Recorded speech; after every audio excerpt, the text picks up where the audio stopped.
योजनेचे पैसे हे पात्र महिलांच्या खात्यात जमा होण्यास सुरुवात झालेली आहे।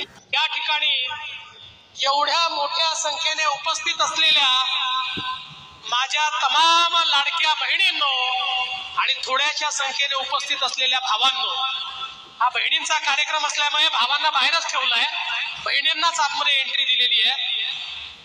आज अतिशय आनंदाची गोष्ट आहे की लाडकी बहीण योजनेचा दुसरा टप्पा आपल्या नागपूरमध्ये 50 लाख खात्यांमध्ये पैसा डिपॉझिट करून आपण सुरू केलेला आहे आणि आता जवळजवळ 1,60,00,000 आमच्या भगिनींच्या खात्यात। सर्व लाडक्या बहिणींसाठी आनंदाची बातमी। गेल्या 2 दिवसापासून एप्रिलच्या हप्त्याचं वाटप सुरू झालंय। अनेक बहिणींना पैसे देखील आले। त्याचप्रमाणे आज आणि उद्या देखील राहिलेल्या सर्व बहिणींच्या खात्यामध्ये पैसे येतील। परंतु अजून मला अनेक कमेंट येत आहेत की आमच्या खात्यामध्ये पैसे आले नाही, आमचा जिल्हा तुम्ही सांगितलात परंतु आमच्या जिल्ह्यामध्ये पैसे आले नाही। त्याचप्रमाणे अनेक बहिणींना फेब्रुवारी आणि मार्चचा देखील हप्ता मिळाला नाही। जर तुम्हाला एप्रिल महिन्याचा हप्ता आला नसेल तर तुमच्यासाठी अतिशय महत्त्वपूर्ण असा व्हिडिओ आहे। जर तुम्हाला आज देखील पैसे आले नाही तर कमेंट करून अवश्य सांगा। आता बाल विकास मंत्री आदितीताईंनी स्पष्ट केलं आहे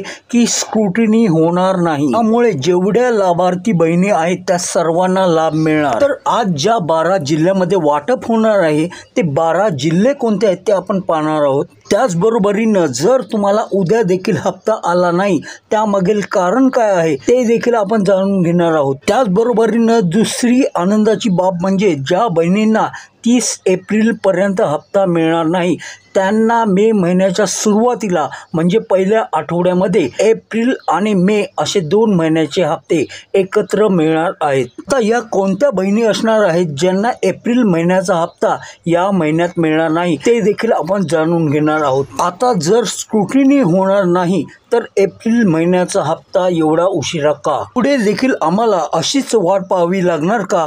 हे सर्व महिलांचे प्रश्न आहेत। यावर स्वतः बाल विकास मंत्री आदिती तटकरे काय म्हणाल्या त्याचा एक छोटासा व्हिडिओ देखील आपण पाहणार आहोत व ज्या महिलांना आज हप्ता आला नाही त्यांनी पुढे काय करायचं आहे ते देखील आपण पाहणार आहोत। ते व्हिडिओ शेवटपर्यंत पहा, कुठेही स्किप करू नका। आज कोणत्या 12 जिल्ह्यामध्ये पैसे येतील आणि ज्या महिलांना पैसे आले नाही त्यांना एक छोटंसं काम कोणतं करायचं आहे ते आपण पुढे पाहणार आहोत। तोवर आपणा सर्वांना एक नम्र विनंती, अजून तुम्ही आपल्या चॅनलला सबस्क्राईब केलं नसेल तर आताच करून घ्या, बेल आयकॉन प्रेस करा आणि व्हिडिओला एक लाईक मात्र अवश्य करा। आजच्या व्हिडिओमध्ये संपूर्ण सविस्तर माहिती आपण जाणून घेणार आहोतच। तत्पूर्वी बाल विकास मंत्री आदितीताई काय म्हणाल्या ते आपण एक नजर पाहूयात। महिलांना किती रुपये मिळणार आहेत या लाडकी बहीण योजनेच्या माध्यमातून, कारण विधानसभेपूर्वी आपला जो जाहीरनामा होता त्याच्यामध्ये 2100चा उल्लेख होता, त्यामुळे स्पेसिफिक प्रश्न मला आपल्याला आवर्जून त्यानिमित्ताने आणि आपल्या माध्यमातून सर्व आमच्या लाडक्या बहिणींना त्या ठिकाणी सांगायचे की राज्याचे मुख्यमंत्री देवेंद्रजी फडणवीस साहेब आणि आमचे दोन्हीही उपमुख्यमंत्री असतील, मंत्रिमंडळातील सर्व आम्ही त्या ठिकाणी मंत्री महोदय असो, आम्ही सगळ्यांनी सुरुवातीपासूनच ही योजना अधिकाधिक यशस्वी पद्धतीनं राबवण्याचा प्रयत्न हा केलेला आहे। पुढेही आम्ही त्याच पद्धतीनं हा प्रयत्न करत राहणार। 1500चा हप्ता हा महिलांच्या थेट खात्यामध्ये निवडणुकीच्या नंतर सुद्धा जवळपास 3 ते 4 हप्ते हे महिलांच्या खात्यामध्ये आज वितरित झालेले आहेत आणि त्याची प्रक्रिया सुरू आहे। अशाच पद्धतीने ही योजना पुढेही सुरू राहणार आहे। 2100च्या बाबतीतली जी भूमिका आहे ती राज्याचे मुख्यमंत्री देवेंद्र फडणवीस साहेबांनी, अजितदादांनी, शिंदे साहेबांनी सुद्धा वेळोवेळी मांडलेली आहे। एखादी महत्त्वाकांक्षी योजना ज्या वेळेला आपण आणत असतो त्यावेळेला त्याचा योग्य तो निर्णय राज्याचे मुख्यमंत्री आणि महायुतीचा सरकार ज्या वेळेला घेईल त्यावेळेला विभागाच्या वतीने आम्ही ते निश्चितपणाने या ठिकाणी घोषित करू। आज 1500चा लाभ देत असताना सुरुवातीला तर विरोधक म्हणायचे की हे 1500 पण तुम्हाला मिळणार नाहीत, पण त्यानंतर आम्ही ही योजना यशस्वीरित्या राबवली। त्याच्यानंतर म्हणायचे की निवडणुकीच्या नंतर ही योजना बंद होणार, पण आज 2,52,00,000 महिलांपर्यंत आम्ही हा लाभ त्या ठिकाणी पोहोचवत आहोत आणि आज 36,000 कोटींची जी तरतूद अर्थसंकल्पामध्ये करण्यात आलेली आहे जेणेकरून ही योजना अशाच पद्धतीनं पुढे सुरू राहावी. त्यामुळे आम्ही कुठलाही महायुतीच्या सरकारने लाडक्या बहिणींना दगाफटका दिलेला नाही आहे. 2100चा योग्य तो निर्णय जाहीरनामा किंवा एखादा ज्या वेळेला तुम्ही वचननामा असतं ते पुढच्या 5 पंचवार्षिक या संबंध या याच्यातून दृष्टिकोनातून तो ठेवलेला असतो. त्यामुळे त्या बाबतीतला योग्य तो निर्णय हा महायुतीचं सरकार हे निश्चितपणाने घेईल. पण आपल्या माध्यमातून मला लाडक्या बहिणींना सांगायचं आहे की ही योजना कधीही बंद होणार नाही आणि महायुतीच्या सरकारकडून अशाच पद्धतीनं चालू राहील. या उलट या अर्थसंकल्पामध्ये महिलांना आर्थिकरित्या सक्षम करण्याच्या दृष्टिकोनातून उमेद भवन असतील, अस्मिता भवन असेल, त्याचबरोबर त्यांना सक्षम करण्याच्या दृष्टीतून आर्थिक साक्षरता आणणं असेल, हे सगळे उपक्रम हाती घेण्यासाठी सुद्धा भरीव तरतूद ही या अर्थसंकल्पामध्ये केलेली आहे. त्यामुळे महिलांना अधिकाधिक सक्षम करण्याच्या दृष्टिकोनातून आम्ही काम करत आहोत.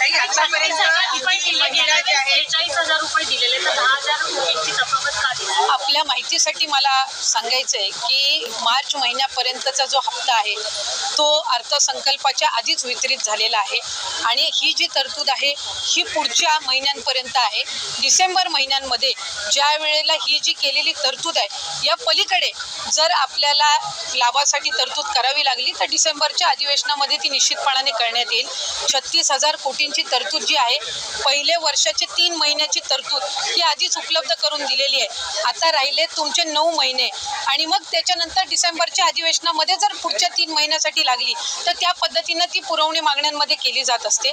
त्यामुळे या योजनेला यशस्वीरित्या राबवण्यासाठी जी काही तरतुदीची गरज आहे दर महिन्याच्या लाभाकरिता ती या अर्थसंकल्पामध्ये झालेली आहे. स्क्रुटिनी सुरू झाल्यापासून आतापर्यंत किती महिलांनी स्वतःहून सोडलेल्या आहेत किंवा किती महिलांना वगळण्यात आलेल्या आहेत. त्याचबरोबर इतर ज्या योजना आहेत म्हणजे निराधार योजना असेल किंवा इतर योजना, या महिलांना या योजनेचा लाभ कशा पद्धतीने दिला जाणार. जे टोटल रजिस्ट्रेशन विभागाकडे झालेलं होतं ते साधारणपणे 2,63,00,000 असं होतं. पण हे जुलै ऑगस्ट महिन्यापासूनचं होतं आणि जुलै ऑगस्ट महिन्यापासूनच स्क्रुटिनीची जी प्रक्रिया आहे ती त्या ठिकाणी सुरू आहे आणि पात्र महिला ज्या आहेत, लाडक्या बहिणी ज्या आहेत, त्या साधारणपणे 2,52,00,000 2,53,00,000 इतके त्या ठिकाणी असतात. आधार सीडिंग ज्यांचे अकाउंट झालेले आहेत त्यांना दर महिन्याचा लाभ वितरित होत असतो. नमो शेतकरी योजनेचा जे लाभ घेतात त्यांना नमो शेतकरी 1000 आणि मग वरचे जे 500 आहेत ते त्या ठिकाणी लाडक्या बहिणीच्या या तरतुदीतून मिळत असतात. संजय गांधी निराधार योजनेच्या ज्या लाभार्थी आहेत त्यांना 1500चा लाभ हा संजय गांधी निराधार योजनेतूनच मिळत असतो. त्याच्यामुळे या योजनेतून मिळण्याचं त्याच्यामध्ये काही कारण नाही. या व्यतिरिक्त 4 चाकी वाहनं असणारी असतील किंवा जिल्हा स्तरावरून ज्या तक्रारी आम्हाला प्राप्त होतात त्या पद्धतीनं ती योग्य ती कारवाई आहे ही केली जात असते. आणि परत ज्यांनी आम्हाला या योजनेचा लाभ नको आहे किंवा आम्ही या योजनेच्या लाभासाठी आता पात्र नाही आहोत असे जे अर्ज आहेत हे काही हजारांच्या संख्येमध्ये आहेत. त्याच्यामुळे गेल्याही महिन्यात साधारणपणे 2,40,00,000 पेक्षा अधिक महिलांच्या खात्यामध्ये हा लाभ वितरित झालेला होता आणि यंदाच्याही महिन्यामध्ये साधारणपणे तितकाच आकडा आधार सीडिंग जसे जसे होत जातात त्यानुसार त्या पात्र भगिनींच्या खात्यामध्ये जमा होतो. आता आपण येथे पाहिलं बाल विकास मंत्री आदित्यताईंनी सांगितलंय की स्क्रुटिनी आम्ही करत नाही, परंतु ज्या महिलांच्या कंप्लेंट्स आल्या आहेत किंवा ज्या महिलांनी स्वतःहून आपले अर्ज मागे घेतले आहेत त्यांनाच फक्त आता याच्या पुढे लाभ मिळणार नाही. त्याचबरोबरीनं त्यांनी हे देखील सांगितलं की जशी जशी आधार सेडिंग होतील त्याप्रमाणे लाभ वितरित केला जातोय. कारण आता ज्या महिलांचं आधार सेडिंग प्रॉपर झालेलं नाही आहे त्या महिलांचं आता आधार सीडिंग हे सरकार स्वतः करतंय. त्याचबरोबरीनं आनंदाची बाब ही आहे की आता तुमच्या फॉर्मची फेर तपासणी होणार नाही. जेवढे आतापर्यंतच्या लाभार्थी बहिणी आहेत त्या सर्वांना यापुढे देखील लाभ मिळेल. तर आज कोणत्या 12 जिल्ह्यामध्ये पैशाचं वाटप होणार आहे आणि मगाशी सांगितल्याप्रमाणे तुम्हाला एक छोटं कोणतं काम करायचं आहे जेणेकरून तुमचा एप्रिलचा हप्ता तुम्हाला 100% उद्यापर्यंत मिळेल ते आता पाहूया. तर इथे पाहू शकता आता या 12 जिल्ह्यामध्ये आज पैसे वाटप होणार. तिसरे 12 जिल्हे आता इथे पाहू शकता गोंदिया, मुंबई शहर, मुंबई उपनगर आणि नागपूर. त्यानंतर आहे नाशिक, नांदेड, नंदुरबार, उस्मानाबाद, त्याखालोखाल आहे परभणी, रत्नागिरी, सोलापूर आणि यवतमाळ. तर आज एकंदर या 12 जिल्ह्यामध्ये पैशाचं वाटप होईल. आता ज्या महिलांना एप्रिल महिन्याचा हप्ता आलेला नाही त्यांनी या पुढील 3 गोष्टी चेक करून घ्यायच्या आहेत. आपलं KYC झालंय का? KYC म्हणजे तुमचं आधार कार्ड आणि पॅन कार्ड तुम्ही प्रॉपर दिलेलं आहे का? त्यानंतर तुमच्या बँकेने तुमचं DBT केलं आहे की नाही, म्हणजे तुमचं आधार जे आहे ते बँकेच्या अकाउंटशी लिंक केलं आहे की नाही ते एकदा चेक करून घ्या. कारण योजनेचे पैसे जे आहेत ते DBT मार्फत म्हणजे डायरेक्ट बेनिफिट ऑफ ट्रान्सफर मार्फत तुमच्या अकाउंटमध्ये येतात.